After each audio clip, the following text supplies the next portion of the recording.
Vamos a empezar por el tema 4, como hablamos en clase, que trata sobre la célula. Lo primero que tenemos que hablar es la teoría celular.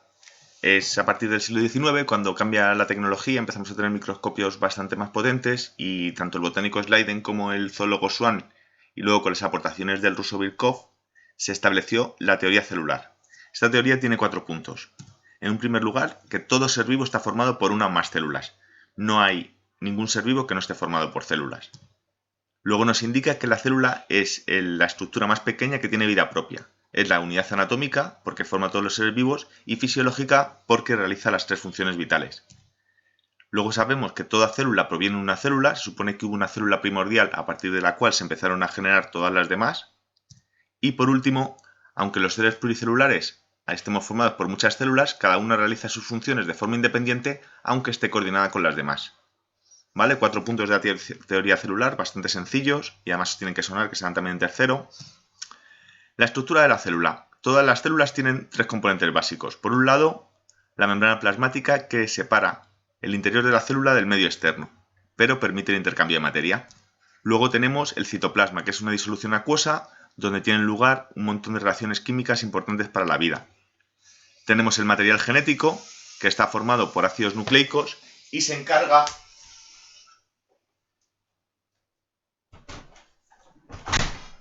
de dirigir la actividad celular y de darle sus características.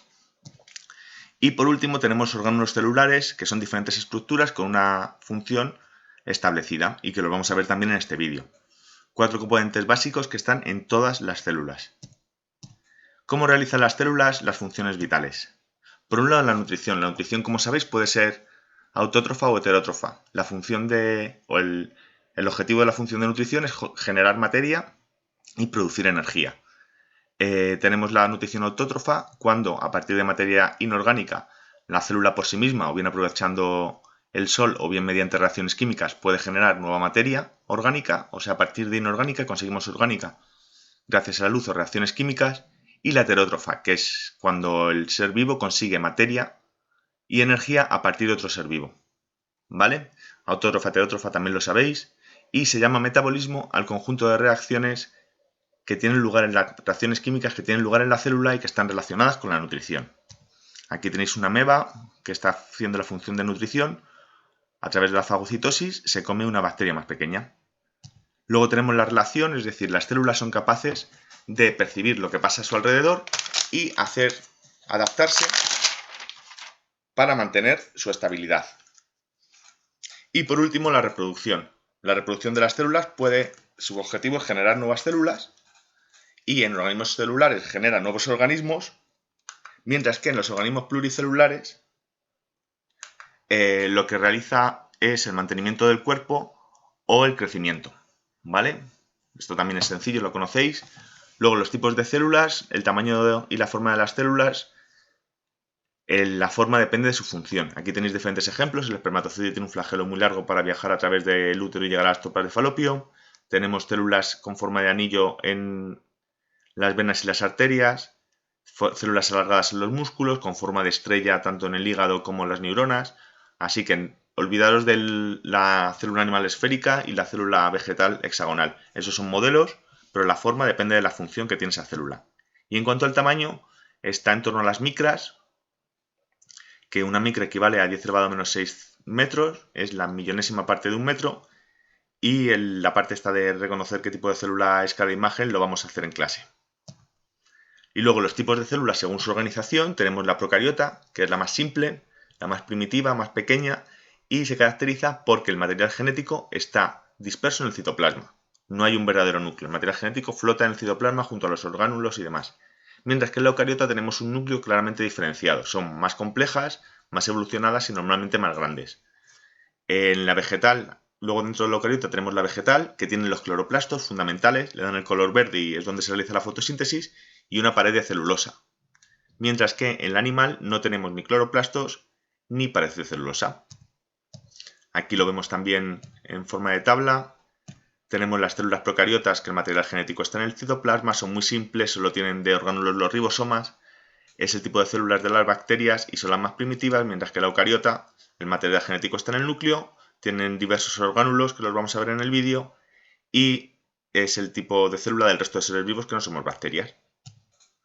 Esta vinculación entre las procariotas y las eucariotas se ha establecido una vinculación a través de la teoría de la endosimbiosis. La descubrió una mujer, Lynn Margulis, una bióloga estadounidense, y lo que propone es que, que las células procariotas provienen de la interacción entre las células eucariotas provienen de la interrelación entre células procariotas. Tenemos una célula procariota grande, inicial, con su ADN, y en un momento dado llega a una endosimbiosis, es decir, introduce en su cuerpo, pero no se los come, sino que empieza, digamos, a trabajar para ellos, a bacterias capaces de aprovechar el oxígeno para generar energía. Estas bacterias que aprovechaban el oxígeno darían lugar a las mitocondrias.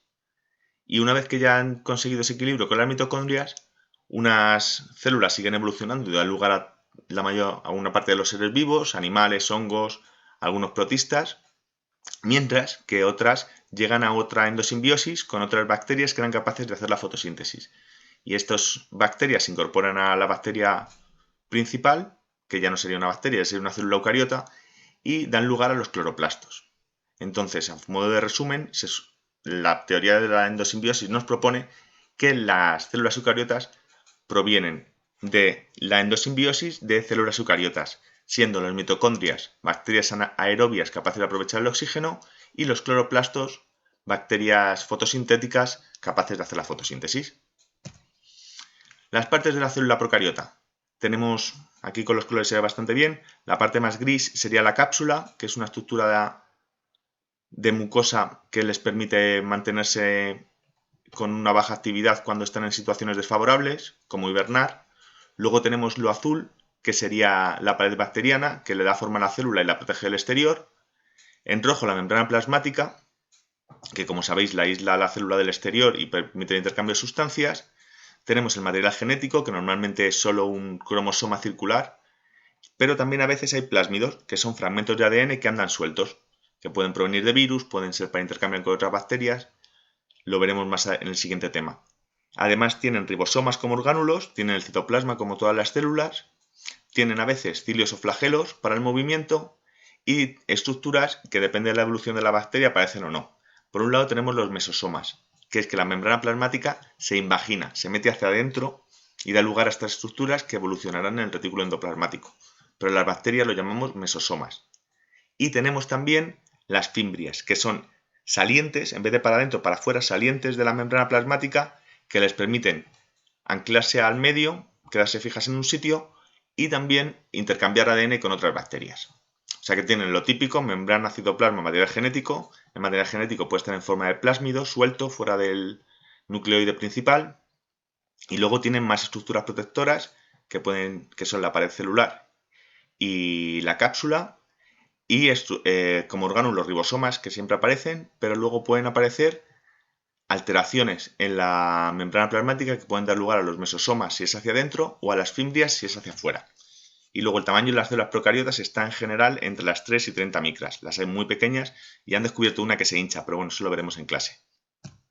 Otro dibujo, aquí también veis la cápsula, pared bacteriana, membrana celular, citoplasma con ribosomas y un cromosoma con el material genético y un flagelo. Esta es más sencilla porque no tiene ni mesosomas, no tiene imaginaciones internas, ni fimbrias hacia afuera.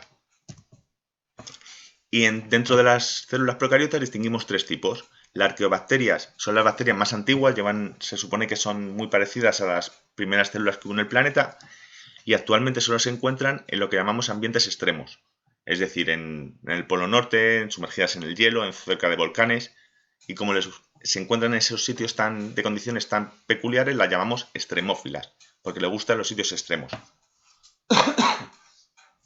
Luego tenemos las cianobacterias, que son células procariotas capaces de hacer la fotosíntesis. Por tanto, como veis en el dibujo, son verdes porque tienen clorofila, que la clorofila es la molécula fundamental para la fotosíntesis.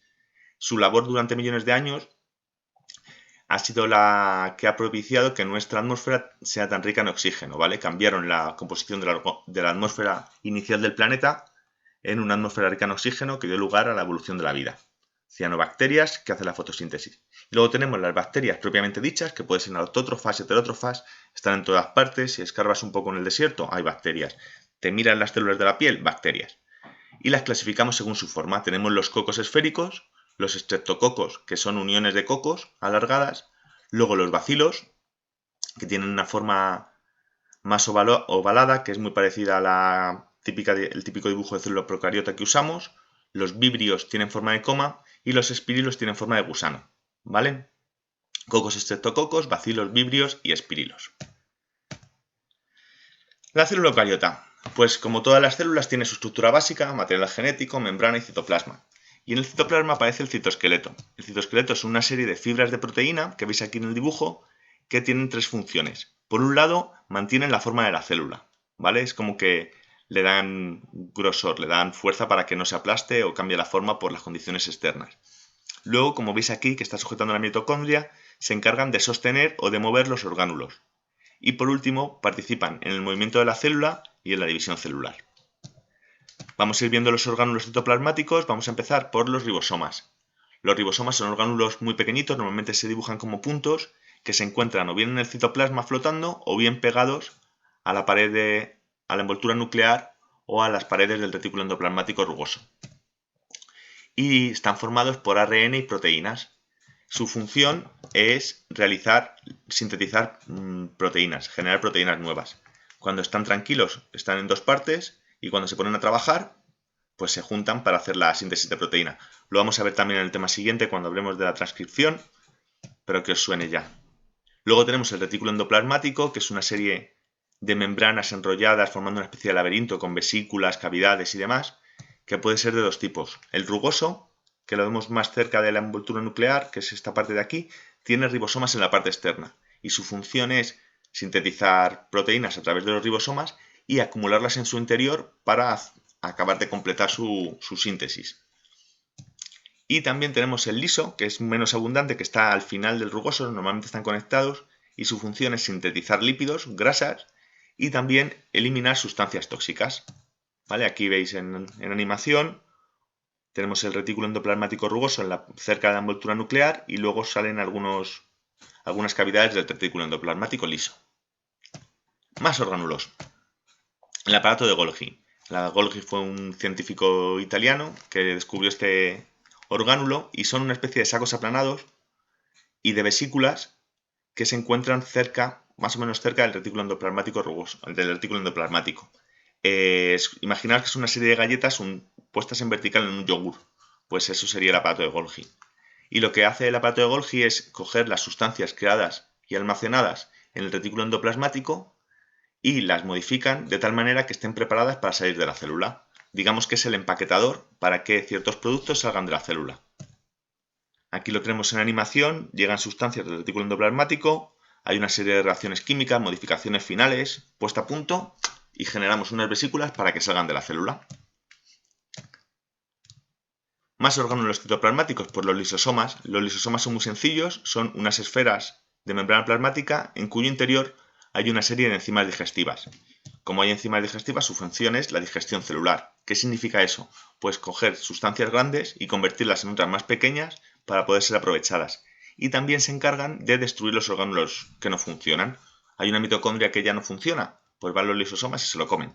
Eso se llama fagocitosis, pero bueno, el caso es que como tienen tantas enzimas, se encargan de romper las cosas grandes en pequeñas. Aquí hemos visto cómo entraban partículas grandes, vamos a verlo otra vez. Entran las partículas, se produce una serie de reacciones químicas facilitadas por esas enzimas y se transforman en sustancias pequeñas que puede aprovechar la célula. Luego tenemos las vacuolas, que es un orgánulo muy sencillo porque son solo vesículas membranosas que se encargan de acumular sustancias. Son mucho más comunes en las células vegetales y pueden llegar a alcanzar grandes tamaños. Aquí veis una célula y en la vacuola ocupa casi todo y ha desplazado al resto de elementos de la célula para ocupar el sitio. Y luego los energéticos. Tanto las mitocondrias como los cloroplastos están relacionados con la producción o el aprovechamiento de la energía. Las mitocondrias es un orgánulo ovalado, se parece mucho a un bacilo, que tiene una doble membrana. La membrana interna se invagina, forma pliegues que se llaman crestas mitocondriales y que son muy importantes porque en estas membranas tienen lugar un montón de reacciones químicas relacionadas con la energía, con producción de energía en nuestro cuerpo. Luego lo azulito, lo que sería el citoplasma, lo llamamos matriz mitocondrial y en él hay un montón de enzimas, hay ribosomas y también un ADN diferente al que se encuentra en el núcleo. Y la función de las mitocondrias, como creo que sabéis, es realizar la respiración celular. ¿Qué es eso de la respiración celular? Pues la mitocondria coge materia orgánica y oxígeno, hay una serie de reacciones químicas y a partir de ellas se consigue energía, se produce dióxido de carbono y se produce agua como sustancias de desecho. ¿Vale? Aquí lo tenéis también con la mitocondria, llega la materia orgánica, coge oxígeno y forma agua, dióxido de carbono y produce energía para que la célula pueda realizar las funciones vitales. Otro orgánulo fundamental son los cloroplastos. Aquí tenéis una imagen del microscopio. Tienen también una doble membrana como las mitocondrias, pero en este caso la membrana interna se dobla formando una especie de sacos llamados tilacoides. ¿Vale? En vez de formar las invaginación en las crestas, se forman tilacoides, que son saquitos. Y en estos saquitos se encuentra la clorofila, que es la molécula fundamental para la fotosíntesis. Y os acordaréis de la fotosíntesis, pero vamos, un pequeño repaso. En la fotosíntesis se cogen agua y CO2, agua del suelo, CO2 del aire, se coge energía lumínica y se producen hidratos de carbono y se genera oxígeno como desecho. ¿Vale? Hasta aquí vamos a ver de la fotosíntesis este año, otros años ya veremos más en profundidad. CO2 más agua, más energía, da lugar a hidratos de carbono, a glúcidos y oxígeno como desecho. Y luego las estructuras para el movimiento. Tenemos en primer lugar los centriolos. Los centriolos son cilindros formados por proteínas. Cada tubito de estos rosas es una proteína. Bueno, es un tubo de proteínas. Y que aparecen perpendiculares uno respecto a otro. Cada uno de los cilindros se le denomina centriolo y al conjunto de los dos centrosoma. ¿Y qué hacen? Pues participan en el movimiento de cilios y flagelos y tienen una labor muy importante, como veremos al final del tema, en la división celular. Para moverse las células también utilizan cilios y flagelos. Son orgánulos que se pueden mover, ¿vale? Y que están formados por fibras del citoesqueleto, que las vemos en este dibujo en verde, rodeadas de membrana plasmática, que sería la parte azul clarita. Entonces, digamos que son una especie de, como si en un globo pusierais un palillo y lo alargarais, pues una cosa así. En una parte de la membrana se introducen estas estructuras de proteína, lo alargan y luego son capaces de moverse. Y son de dos tipos. La estructura interna es la misma y se diferencia en el tamaño. Aquí tenéis el flagelo, células flageladas, que el flagelo es mucho más grande que los cilios, que aquí tenemos una célula ciliada, pero los cilios son muy abundantes, mientras que flagelos normalmente solo aparece uno por célula. Otras estructuras para el movimiento en realidad no son estructuras, son cambios que se producen en la célula para poder moverse o interaccionar con el medio. Y se hacen mediante cambios en el citoesqueleto. Tenemos por un lado los pseudópodos, que son prolongaciones, ¿vale? Por eso se llaman podo de pie y pseudo como parecido a pies. Y aquí se introducen fibras proteicas y hacen que la membrana se alargue y la célula se mueva. Cuando estos pseudópodos se usan para comer, se habla de fagocitosis. Y en este caso lo que hace la célula es generar unos pseudópodos, pero no para moverse, sino para rodear a una víctima, a una presa, y entonces lo introducen dentro de su cuerpo y gracias a las enzimas y a reacciones químicas aprovechan la materia orgánica de este ser vivo que se ha comido. ¿Vale? O sea que la fagocitosis es la forma de comer de ciertos organismos principalmente unicelulares. También nuestros glóbulos blancos nos protegen con un proceso parecido. Y es muy gracioso porque parece que sale una boca. En fin, seguimos para acabar con las diferencias entre la célula animal y la célula vegetal, que también creo que las sabéis, pero las recordamos. La célula vegetal tiene pared celular, tiene cloroplastos y no tiene ni centriolos, y normalmente muy poquitas, bueno, alguna excepción hay, pero bueno, no tiene cilios y flagelos, ¿vale? Pues hasta aquí este tema, o sea, este primer vídeo. Acabaremos el tema en el siguiente y esto lo trabajaremos en clase. Acordaos de apuntar las dudas y las